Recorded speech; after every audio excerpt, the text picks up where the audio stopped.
الادب المفرد کتاب کا نام ہے. آپ کے لیے یہ نام عربی نام ہے، مشکل ہوگا. اس کا اردو ترجمہ غالباً اگر مجھے صحیح یاد ہے اسلامی زندگی کے نام سے چھپا ہوا ہے. کس کی لکھی ہوئی کتاب ہے؟ امام بخاری کی، جن کی بخاری شریف مشہور ہے. جو حدیثیں بخاری میں نہیں ہیں وہ انہوں نے ادب المفرد میں لکھی ہیں. اس میں حدیث ہے، وہ سنا رہا ہوں. ایک صحابی بیٹھے میں صحابہ کے درمیان پاؤں سو گیا.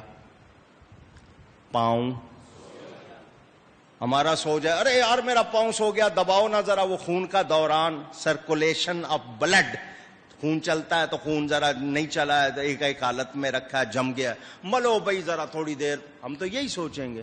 انہوں نے کہا میرا پاؤں سو گیا ہے، تو آگے صحابی یہ نہیں کہتے تھوڑا سا مل لو، تھوڑا سا کچھ کر لو، آ جائے گا ٹھیک. وہ کہتے ہیں جو تجھے سب سے پیارا ہے اس کا نام پکار. صحابی کیا کہتے ہیں؟ جو تجھے سب سے پیارا ہے اس کا نام.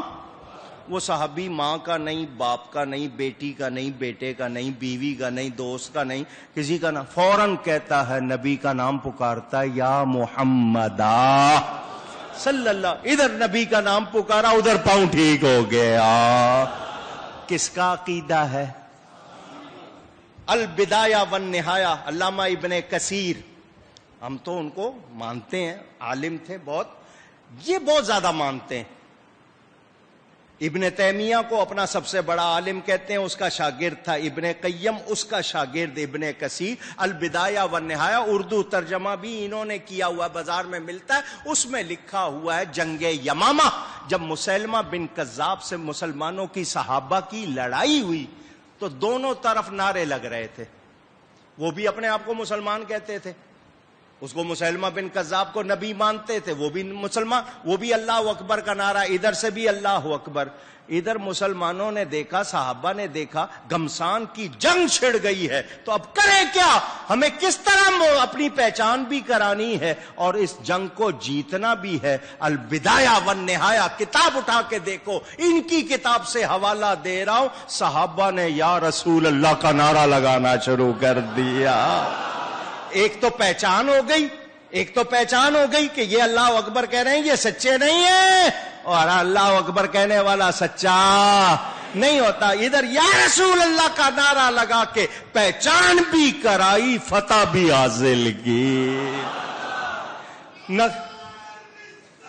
یار لبیک لبیک لبیک یا رسول اللہ، لبیک لبیک لبیک یا رسول اللہ، لبیک لبیک لبیک یا صلی اللہ علیہ وسلم. ہم وہ ہیں نبی کو پکارتے ہیں، حضور ہماری مدد کرتے.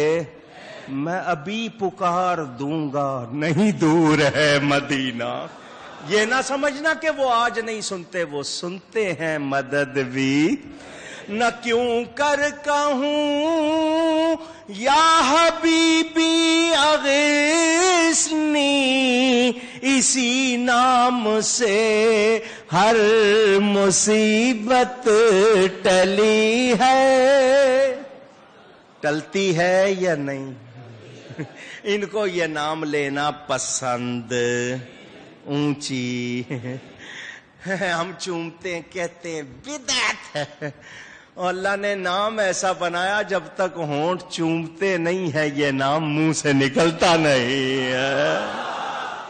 اللہ کا نام لو، ہونٹ ملتے نہیں ہیں. نبی کا نام بار بار ملتے ہیں، پہلے چومتے ہیں ہونٹ، پھر نام نکلتا ہے. میرے نبی کی کتنی شان، ان کو پکارنے کی کتنی شان.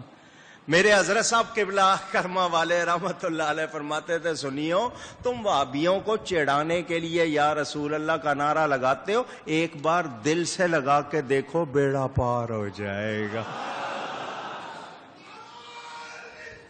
یا رسول اللہ.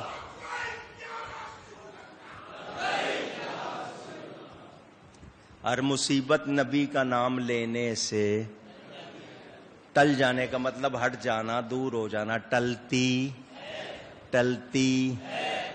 یہ جب گر معلوم ہو گیا، راز معلوم ہو گیا، تو پھر اب کرنا کیا ہے؟ اس نعرے کو یاد رکھنا ہے، قبر میں بھی لگانا ہے، حشر میں بھی لگانا ہے.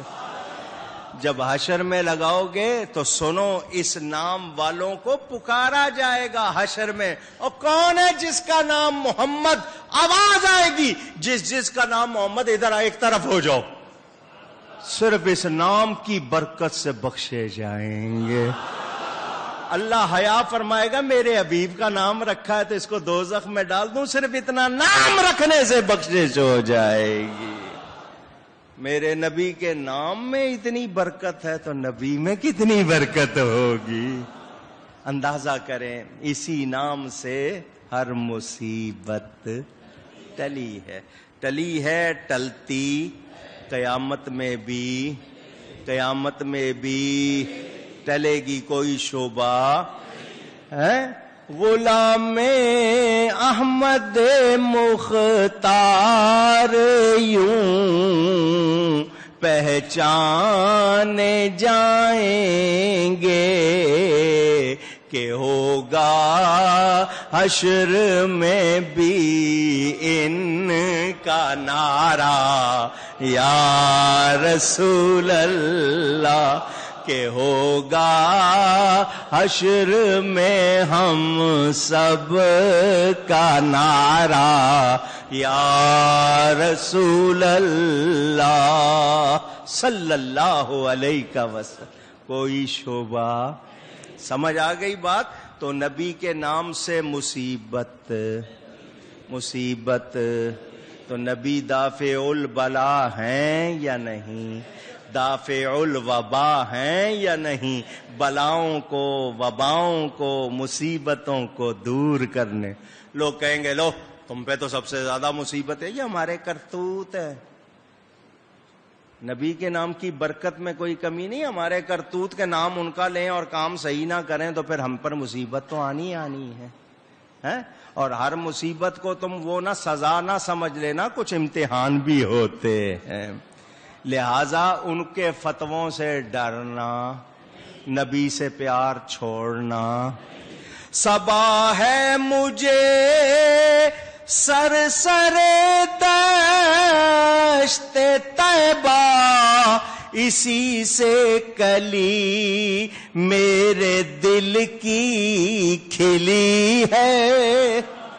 بڑا محبت والا شعر ہے، سمجھ لو. سر کہتے ہیں آندھی کو، سخت ہوا کو. تیز ہوا چلتی ہے نا جو، اس کو دیکھو نا، باد صبا، باد نسیم، نرم ہوا جو صبح صبح چلتی ہے. ایک تیز ہوا چلتی ہے بڑی گرد کے ساتھ، تیزی کے ساتھ، آپ کو اچھی نہیں لگتی، اس کو سر کہتے ہیں. کہتے ہیں سنو اعلیٰ حضرت کیا فرماتے ہیں، مدینے جانے والوں، اگر مدینے میں کبھی تیز ہوا چل جائے نا تو ہمیں وہ بھی اچھی لگتی ہے. مدینے میں اگر کوئی تکلیف آئے تو ہمیں اس پہ تکلیف ہوتی نہیں. کیوں؟ ارے لوگ وہ ہوتے ہیں یہاں تیز ہوا چلے فوراً اپنے آپ کو چھپاتے ہیں، ادھر ادھر کرتے ہیں. مدینے میں تو لوگ کہتے ہیں مدینے کا غبار ہم پر آئے، ہم پر یہ ہوا چلے، اسی سے ہی دل کی کلی کھل جائے گی. میں نے کوئی یہ نہ سمجھ لے اپنی بات کر رہا ہوں، سنا رہا ہوں کہ بیتی ہوئی بات. اب تو مشینیں آ گئیں، مشینوں سے صفائی ہوتی ہے. پہلے آپ نے دیکھی ہوں گی لمبے لمبے ڈنڈے اور آگے جھاڑو لگی ہوتی تھی. وہ جھاڑو بھی سخت ہوتی تھی. تو رات کو عشاء کے آدھے گھنٹے بعد مسجد کو بند کرتے تھے صفائی کے لیے کہ تہجد کے وقت سے پہلے صفائی کرنی ہے. اللہ تعالیٰ کا لاکھ لاکھ شکر، شاید یہی بخشش کا سامان ہو جائے. کئی مرتبہ وہاں جھاڑو دینے کی سعادت ملی. جھاڑو دے کے جب ہم وہ جھاڑو کندھے پہ رکھ کے مسجد سے نکلتے تھے، ہم سمجھتے تھے ہمارا جیسا بادشاہ کوئی نہیں ہے. اتنی خوشی ہوتی تھی. تو ہم جب وہ جھاڑو دیتے تھے تو ہاتھوں پہ چھالے پڑتے تھے. سخت ہوتی تھی نا، گرمی لگنی ہے، رگڑ لگنی ہے، زور لگنا ہے، تو ہاتھوں پہ کیا پڑتے تھے. جس کو چھالا پڑتا تھا دوسرا مبارکباد دیتا تھا. آپ اس کو نہیں سمجھ سکو گے. یہاں تو ہوگا نا فوراً آپ کہیں گے نہیں برف رکھو پٹی. وہ مبارکباد دیتا تھا کہ تجھے کون سی سعادت میں یہ چیز پہنچی ہے. وہ مدینے رہنے والے مدینے کی سختیوں سے گھبراتے، نبی کی نسبت سے کبھی کوئی تکلیف آئے تو پریشان، اونچی نہیں ہونا. صحابہ نے کبھی تکلیف کا اظہار کیا؟ اونچی نہیں. ایک صاحب چلے گئے تھے، وہ کہیں کے تھے, دوسری جگہ سے آئے تھے, مدینہ منورہ میں گئے, وہاں دہی کھائی, اتفاق سے وہ گرم دودھ کی بن گئی ہوگی. جب دہی جماتے ہیں تو ذرا نیم گرم دودھ ڈالتے ہیں, وہ ذرا گرم پڑ گیا ہوگا, کھٹی ہو گئی. وہ کھٹی دہی ان کو لگی تو ان کے منہ سے نکل گیا, مدینے کی دہی کھٹی ہے, ہمارے یہاں میٹھی ہوتی ہے, منہ سے نکل گیا. حضور صلی اللہ علیہ وسلم اپنے ایک پیارے کو خواب میں ملے, فرمایا اس کو کہو مدینے سے نکل جائے, جہاں دہی میٹھی ہے وہاں چلا جائے, اس کو کہو یہاں سے نکلے. اتنی سی بات پہ بھی پکڑ ہو جاتی ہے. تو مدینے میں رہنا ہے تو ادب سے رہنا, وہاں کی تکلیف پر کچھ کہنا مدینہ ہے وہ کوئی عام جگہ. تیرے چاروں ہم دم ہے, یک جان یک دل, ابو بکر و فاروق و عثمان علی ہے. مسئلہ آ گیا, نبی پاک کے سارے صحابہ صحابیت میں برابر ہیں. دھیان سے سنو, صحابیت میں, صحابی ہونے میں, اونچی درجے میں برابر نہیں. صحابی ہونے میں جس طرح سارے نبی ہونے میں برابر ہیں, درجے میں برابر. اللہ نے فضیلت دی, تلک الرسل فضلنا بعضهم علی بعض, قرآن کی گواہی موجود. تو سارے صحابہ صحابی ہونے میں برابر ہیں, درجے میں برابر نہیں. لیکن یہ جو چار بڑے ہیں یہ یک جان ہیں, یک دل ہیں. ان چاروں میں کبھی کوئی لڑائی, کوئی جھگڑا, یہ یک جان یک دل. آج مصیبت پڑ گئی چیلوں میں, کوئی کہہ رہا فلانے افضل, یہ جھگڑے رکھو اپنے پاس, مجھے نبی کا ہر صحابی پیارا ہے.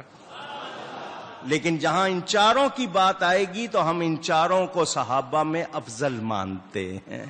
یہ درجے والے ہیں, شان والے ہیں. ان کے بارے میں کوئی جھگڑا کرے تو کہو کہ مجھے جھگڑا سننا. حضور نے فرمایا کوئی میرے صحابی کو گالی دے تو کہو لعنت اللہ علی شرکم, کہ اللہ کی لعنت تیرے شر پر. ترمذی شریف میں حدیث موجود ہے جو سنا رہا ہوں. ہم نے سننا, ہمیں ادھر دھیان دینا, ہمیں چاروں کا ادب, ہر صحابی کا ادب کرنا ہے, ہر صحابی کا اونچی. اب حضرت ابو بکر کی نیکیاں سناؤں, حضرت عمر کی سناؤں, حضرت عثمان کی سناؤں, حضرت علی کی سناؤں, جن کو نبی اپنا پیارا کہے, جن کو نبی اپنا. ہمیں کوئی جرأت ہونی چاہیے ان کے بارے میں کوئی ہلکی بات کرنے کی. اگر کریں گے تو ایمان بچے گا نہیں. تو جان لیں یہ چاروں محترم ہیں اور آپس میں یہ یک جان یک دل ہے. تیرے چاروں ہم دم ہیں, یک جان یک دل, ابو بکر و فاروق عثمان علی ہے رضی اللہ عنہم اجمعین. حضرت ابو بکر کی کتنی نیکیاں, حضرت عمر کی کتنی نیکیاں ہم گن سکتے؟ اونچی تاروں کے برابر حضرت عمر کی نیکیاں, اور حضرت ابو بکر کی ایک نیکی ان سب پہ بھاری. حضرت عثمان نے کتنی مرتبہ حضور سے جنت خریدی, اور علی کو فرمایا تو دنیا و آخرت میں میرا بھائی ہے. فرمایا جس طرح حضرت موسیٰ کے لیے ہارون تو میرے لیے, مگر میرے بعد کوئی نبی نہیں. لحم کا لحمی, جسم کا جسمی, تیرا گوشت میرا گوشت ہے, تیرا جسم میرا جسم ہے. جہاں یہ فرمائے حضور بولو ہم بے ادبی کر سکتے؟ اونچی. ہمیں ان چاروں سے پیار کرنا, چاروں کا ادب کرنا. خدا نے کیا تجھ کو آگاہ سب سے, دو عالم میں جو کچھ خفی و جلی ہے, جو کچھ نمایاں جو کچھ چھپا ہوا دونوں جہان میں. اعلیٰ حضرت فرما رہے ہیں اللہ نے آپ کو سب سے آگاہ فرما دیا.